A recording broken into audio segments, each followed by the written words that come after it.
کوئی بھی اتنی جلد معاف نہیں کرتا، ماں بھی اتنی جلد اپنی اولاد کو معاف نہیں کرتی جتنی جلد بندوں کو اللہ معاف فرماتا ہے، بلکہ جو صغائر ہیں وہ تو بغیر توبہ کے ہی معاف ہوتے رہتے ہیں۔ فرمایا کہ جب تم وضو کرتے ہو تو اعضائے وضو کے گناہ جھڑ جاتے ہیں وضو سے، اور ہمیں پتہ بھی نہیں ہوتا۔ بہت سارے صغیرہ گناہ ایسے بھی ہیں کہ ہم ان صغائر کا ادراک بھی نہیں کر پاتے، لیکن وہ ہمارے سے جڑے ہوئے ہوتے ہیں، اور اسی طرح جب وہ ہمارے سے جھڑتے ہیں تو ہمیں ادراک بھی نہیں ہوتا کہ وہ ہمارے ساتھ جڑے تھے اور ہمارے سے دور بھی ہو گئے اور ہمیں پاک صاف کر دیا گیا۔ ایک نماز سے دوسری نماز تک کا وقت درمیان کے اندر ہونے والے گناہوں کا کفارہ ہے۔ ایک جمعہ دوسرے جمعے تک، ایک رمضان دوسرے رمضان تک گناہوں کا کفارہ ہے۔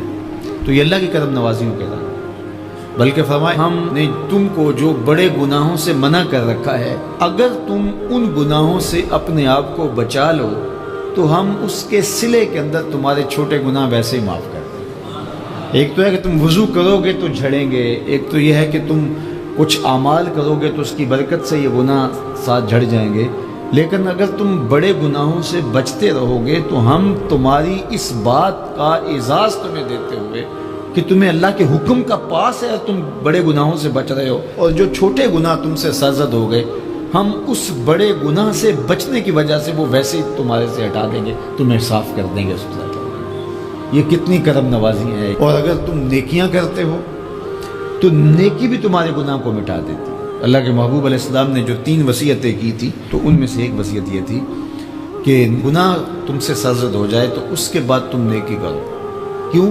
تم ہوہا، جو نیکی ہے وہ گناہ کو مٹا ڈالے گا۔ یہ کیسا اس کا الوہی انتظام ہے کہ ہمارے گناہوں کو مٹانے کے لیے کتنے سامان رکھیں۔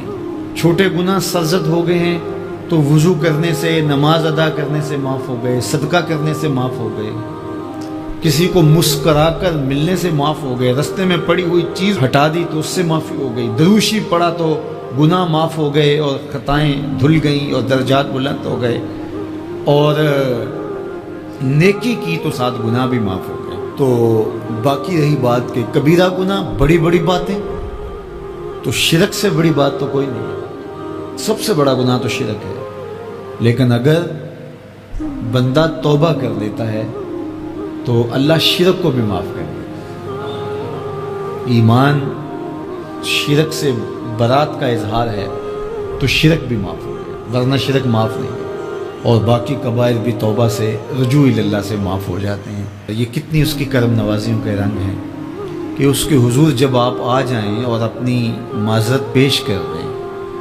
تو وہ بندے کو شرمندہ نہیں کرتا کہ تم نے یہ کیا۔ جب بندہ کوئی جرم کر بیٹھتا ہے، کسی سے زیادتی کر بیٹھتا ہے اور حقیقی زیادتی ہوتی ہے، تو پھر اس کے پاس جاتے ہوئے ڈرتا ہے کہ اس کا رد عمل کیا ہوگا، میں نے یہ زیادتی کی، واقعتاً زیادتی کی۔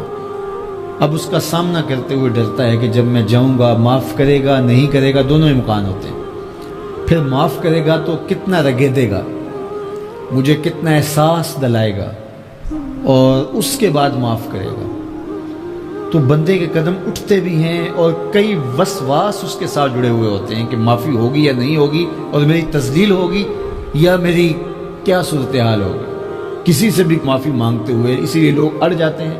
بعض اوقات وہ جانتے بوجھتے ہوتے ہیں کہ ہم نے یہ زیادتی کی ہے، اپنے بھائی کا دل دکھایا ہے، حق مارا ہے، زیادتی کی ہے، لیکن وہ اس احساس سے بچنے کے لیے تو پھر آہستہ آہستہ آہستہ آہستہ وہ اس کے عادی ہو جاتے ہیں۔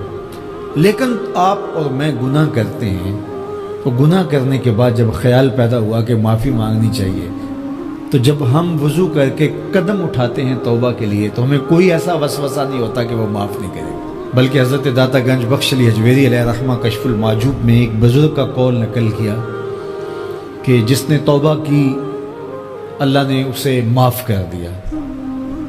تو پھر ایک دوسرے بزرگ کا قول پیش کیا، کہا نہیں ایسا نہیں ہے کہ جس نے توبہ کی اللہ نے اسے معاف کر دیا، بلکہ یہ ہے کہ جس کو اللہ نے معاف کرنا تھا اس کو توبہ کی توفیق دے دی۔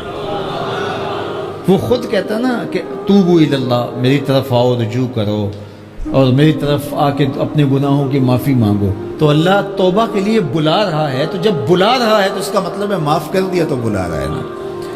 اب اگر اس کے باوجود بھی کوئی نہیں آتا تو پھر اس کی حماقت اور اس کی بے وقوفی ہے.